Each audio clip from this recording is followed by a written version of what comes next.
Mahigit kalahating taon ang lumipas mula nang sumiklab ang bakbakan ng militar at ng MNLF Miswari faction sa Zamboanga City. Pero hanggang ngayon, nasa tent city pa rin ang ilan nating kababayang naapektuhan ng gyera at ilan sa kanila umanaw na dahil sa sakit.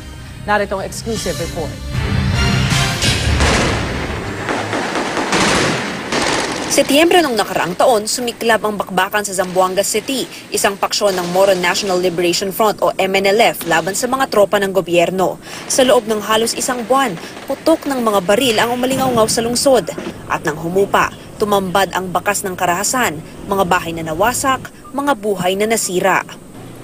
At makalipas ang mahigit kalahating taon, di pa rin bumabalik sa dati ang pamumuhay ng mga inosenteng sibilyang naipit sa gulo. Sa sports complex na ito sila nagsisiksikan sa tila mas pinaliit nilang mundo sa mga barong-barong na yari sa pinagtagpi-tagping trapal, kahoy at yero.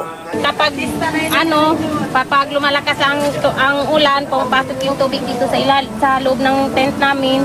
Kawawa naman yung nasa loob. Halimbawa pag may bagyo, liliparin yung tulda doon sa hangin siri. Mababasa kami doon sa loob. Pati ang pagkuha nila ng tubig para sa pang-araw-araw, kalbaryo. Problema rin ang kawalan ng malinis na palikuran. Kasi ako dito maraming sarado lang. Yung important na-expert na lang po yung kontrata nila. March 31, wala na po siya ngayon. Pero siya sarado. Sa ganito kahirap na kondisyon, marami na ang binawian ng buhay sa tent city. Ang mas nakapanlulumo sa 108 namatay, 50% sa kanila, mga batang 5 taong gulang pababa.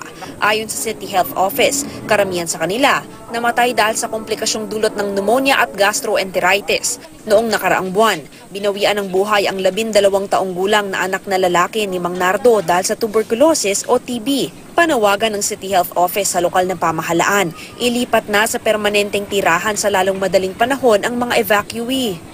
Nitong Miyerkules, nagprotesta ang mga evacuee para ipaabot sa mga kinauukulan ang kalunos-lunos nilang sitwasyon.